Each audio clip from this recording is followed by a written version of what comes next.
momentos, a esta hora, es difícil mantener un diálogo, porque la inmensa mayoría de quienes militan hoy en los movimientos políticos sexuales ya no tienen reivindicaciones de este carácter, ya no son fundamentos, ya no tienen una praxis que se fundamente en ciertos principios ideológicos que nos permitan pensar la liberación no solamente del terreno de lo sexual, sino una liberación de carácter emancipatoria en todos los aspectos sociales, ¿no? De clase, etcétera, etcétera. Hoy en día, estoy completamente de acuerdo con Jean María, hoy en día nos podríamos preguntar lo que aquellos años 70 empezamos confirmando y reafirmando. Vamos a luchar por un movimiento de liberación homosexual, lésbico, homosexual. Esa era la demanda en esos años 70. La mayor parte de los activistas que fundaron al movimiento en aquel entonces venían de esos movimientos también contraculturales y movimientos de izquierda que se estaban generando en esos años, en esos días, en contra de un régimen que había demostrado su actitud beligerante contra las demandas sociales y que había demostrado que tenía la capacidad de ensuciarse las manos con la sangre de jóvenes en 1968, y años atrás se había ensuciado las manos reprimiendo al movimiento magisterial, al movimiento ferrocarrilero, al movimiento médico y a un movimiento campesino que desde la guerra, desde la revolución de 1910 hasta que la historia nos habla que la Revolución Mexicana concluía ahí por 36-40, cuando se viene la reforma agraria con el general Lázaro Cárdenas y demás. Pero esto no es así. El movimiento campesino, el movimiento agrario campesino, había mantenido una guerra soterrada, una guerra que había llenado al campo mexicano de sangre. Los campesinos nunca tuvieron un domingo en la historia, han sido permanentemente los constructores de lo que hoy podemos llamar, entre comillas, un gobierno, entre comillados, democrático. Entonces, efectivamente, estos jóvenes de 1971, que venían también de un movimiento contracultural, que ponen en cuestión el principio de la familia, que ponen en cuestión el ejercicio pleno de poder que la Iglesia y el Estado ejercen sobre nuestros cuerpos, y ejercen sobre nuestras voluntades, y ejercen sobre nuestros derechos políticos, estos jóvenes se congregan a partir de una pregunta y una demanda que te decía, bueno, sí, vamos a democratizar la sociedad, sí, vamos a luchar por la democracia de los sindicatos, vamos a luchar por la democratización y el reparto de la tierra, pero ¿y nuestros cuerpos qué? ¿Qué con ello? O sea, ¿nuestro cuerpo qué? Y entonces empiezan a reagruparse por toda una serie de corrientes políticas también de izquierda que vienen desde la Europa, que vienen de Sudamérica, como es el caso con el FAR argentino, que vienen de Estados Unidos y de una serie de movimientos como el movimiento de Stonewall de 1969, en donde los homosexuales norteamericanos se rebelan contra la policía y luchan abiertamente en contra de ella, se enfrentan a ella, y es la primera confrontación abierta entre un movimiento, entre un sector con ciertas características que confronta a la autoridad represiva. Vienen a México todas estas olas, estos pensamientos libertarios, y se constituyen los primeros grupos que empiezan a discutir algo que no teníamos en la mano. De veras. Hoy, como les decía yo hace rato, se puede hablar de un montón de elementos, porque aquí están los dos doctores que estuvieron hablando de una serie de investigaciones que por fortuna hoy ya tenemos. Pero en aquel entonces no había un cuerpo teórico de política sexual disidente. Hablábamos, sí, de derecho y de la dignificación que teníamos para hacer una reivindicación a nuestros derechos y a nuestro respeto como personas. Pero el discurso aún no estaba totalmente consolidado.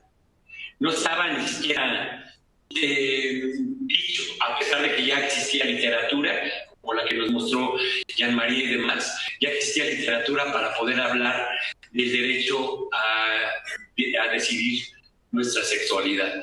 Bueno, pero ¿quiénes eran entonces estos jóvenes? Estos jóvenes que se organizaron en aquel entonces, pues imagínense, teníamos en aquel entonces 19, 20, 21 años, 22 años. Y estábamos ya en la idea de construir una teoría, un discurso sexopolítico que hoy en día, pues, prácticamente ha sido relegado, porque hoy se discute fundamentalmente y principalmente la política de cómo comercializar la disidencia sexual. A dónde, cómo crear una serie de espacios por los que peleamos en los años 70, 80, peleamos nosotros, y que hoy se han convertido en negocios que lo único que hacen no es la reivindicación de los derechos políticos de las llamadas minorías, sino que ahora se consideran verdaderos emporios del llamado dinero rosa, ¿no? Del llamado dinero rosa. O sea, a final de cuentas, decía por ahí varios estudiosos de los movimientos sociales, que todos los movimientos tienden a institucionalizarse y en consecuencia a perder su filo, en consecuencia a considerarse ya movimientos no sociales, sino demandas o grupos sociales integrados al neoliberalismo, integrados a la institucionalidad política vista que se reproduce en todos los partidos políticos que se parecen. Yo siempre he dicho que el PRI no ha muerto, el PRI se diversificó en varios partidos, pero a final de cuentas ahí está. Entonces, una de las cuestiones que queríamos decirles, y yo sí quiero decir que es importante que todavía haya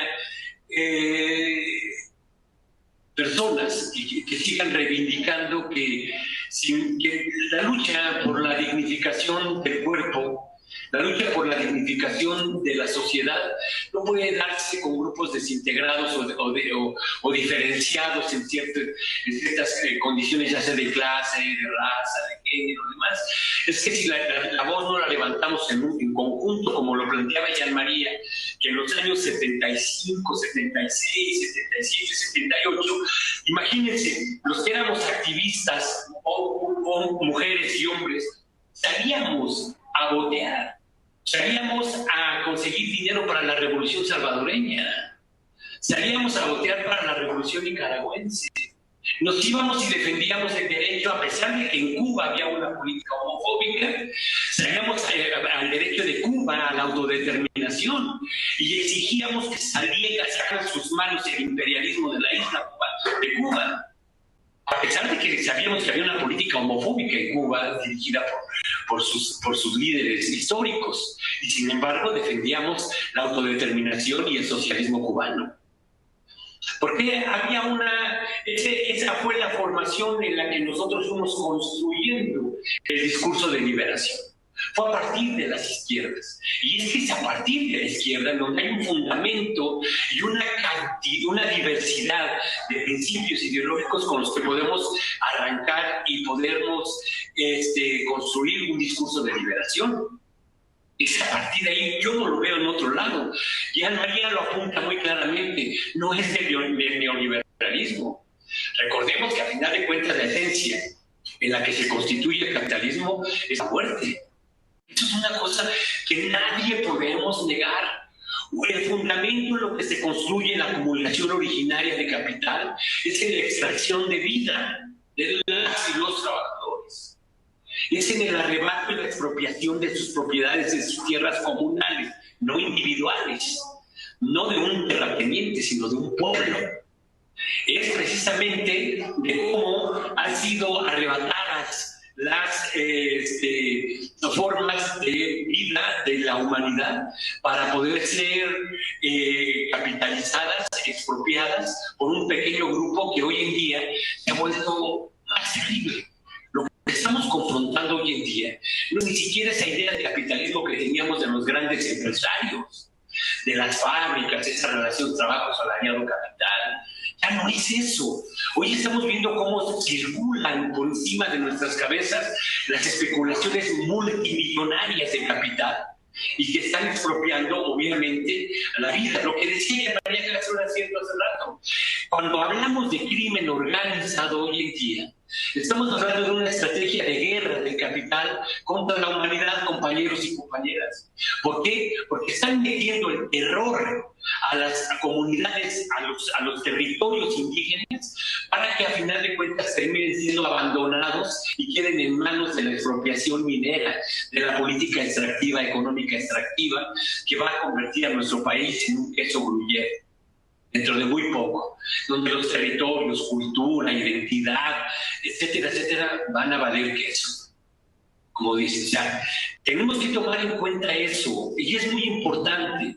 Por eso, una serie de reivindicaciones que hoy en día están, que son de derechos humanos, que si bien es cierto reivindicamos, todos los derechos que sean posibles para normar un poco la vida social, a final de cuentas, y impedir que esta situación nos siga marginando del resto de la sociedad, es bueno.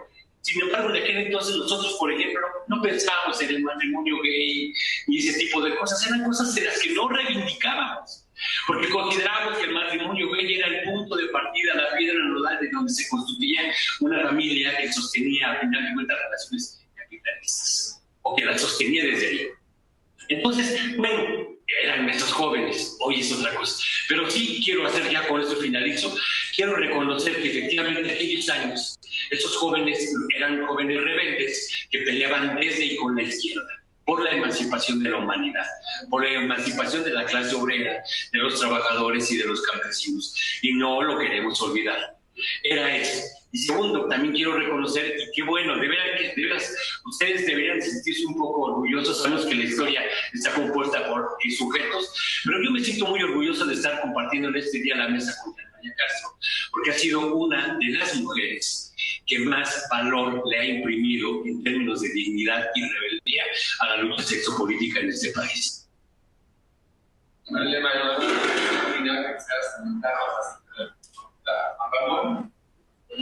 Pues coincidiendo mucho con Juan Ramón, con Barry, que fue un compañero de ruta en los 70s y 80s, solamente concluyo con que tenemos una nueva guerra, con un nuevo enemigo, con caras diversas, y que tenemos que desarrollar el arte de identificar al enemigo.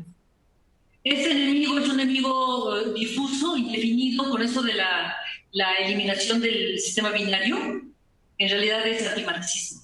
O sea, todo este rollo que traen los queer de contra el binarismo no es más que antimarxismo, antidialéctica. ¿Sí? Mucho cuidado con la teoría queer, que es la que prevalece en la academia. La teoría queer es profundamente contrarrevolucionaria y reaccionaria, la teoría queer. Sí, que es lo que, si tú no eres queer, pues eres un tonto, ¿no? O sea, no vales, ¿no? Entonces, que tengan mucho cuidado con eso. Va a haber dos marchas: la marcha de los empresarios y gobierno con Patria Jiménez, que es pues la que se apropió de la marcha que iniciamos nosotros, la histórica, y va a haber la otra, la histórica, que va a ser el día 30, ¿no? El 30. Va a ser la histórica, conservando muchas pancartas y muchos de los volantes que sacábamos en esos tiempos, ¿no? Para que ustedes vean que hay una ruptura también dentro del propio movimiento, y que nosotras como lesbianas socialistas consideramos que esos gays y esos diversos sexuales y esos queer son los enemigos de clase, y que por lo tanto tenemos que combatirlos. Esta es una pregunta de Oscar rápidamente.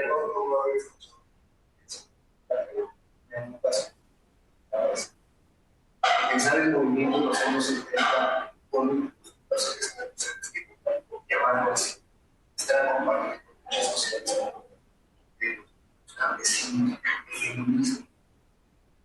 ¿Podrías contar un poquito de esa experiencia? Como yo te recuerdo mucho la marcha del color de la tierra de unos zapatistas. Hicimos un contingente LGBT, por los GUTS, que eran los de la UNAM, nada más de los líderes, bueno, de los activistas de los años 70, solamente estaban Yanay y José María Cuadros. Yo sé que tenían posturas muy encontradas con los compañeros, pero eran las dos personas que estaban con un posicionamiento recibiendo a los zapatistas, cosa que no he vuelto a ver jamás en este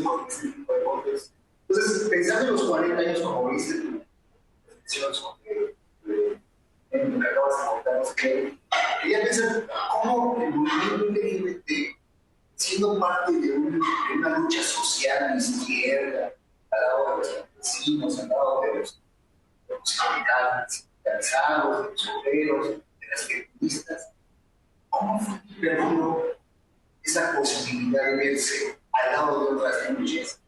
Y ahora casi está confrontada, pensando en el movimiento como se está viendo ahora. Mira, aquí en Europa, en Estados Unidos y en algunos otros países del tercer mundo, el movimiento homosexual inicialmente y el feminista también estuvieron ligados a otras luchas sociales, luchas antirracistas. Por ejemplo, el movimiento feminista se comienza junto con el movimiento negro americano, eso casi nadie lo sabe, ¿no? Defendiendo al derecho a ser seres humanos de los negros, ¿no? Y esta pérdida es terrible, el que el movimiento sexopolítico haya perdido no solamente su contacto, sino su apoyo e inversión directa con las luchas sociales.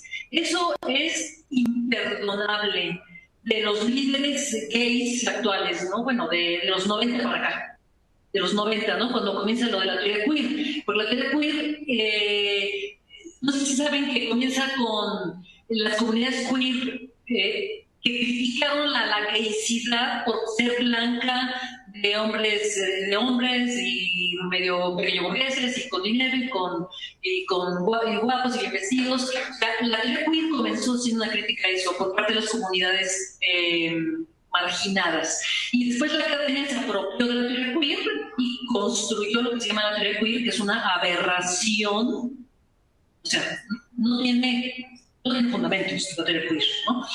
Entonces, esta pérdida yo creo que es algo terrible, y yo creo que debemos de recuperar un movimiento sexopolítico vinculado con las demás luchas sociales. La Palestina, la de Corea del Norte, sudafricana, Siria, ¿no? Por ejemplo, apoyando al pueblo sirio, ¿no? Yo creo que eso nos daría otra proyección social de la sexualidad. Y no solamente pensar que la sexualidad se limita al coño y al pene, ¿no? O sea, eso es una aberración. Entonces, con eso yo te contesto, nosotras seguimos en las luchas sociales. Acabamos de estar allá con las zapatistas en el encuentro internacional, hace 3 meses o 2 meses más o menos. Ahorita hace 4 días con las madres de Juárez, que vinieron porque ya no las pelan, y estamos en las luchas sociales. Y yo creo que debemos de volver a retomar esto y volver a cuestionar al movimiento gay de derecha y deslindarnos de ese movimiento, deslindarnos del movimiento de la diversidad sexual imperialista, clasista, racista y sexista, porque eso es ese movimiento de la diversidad sexual. Y con ese movimiento no podemos tener relación. Y son enemigos de clase, y tenemos que hacer muchas alianzas de clase con obreros, campesinos, indígenas, migrantes, etcétera, etcétera.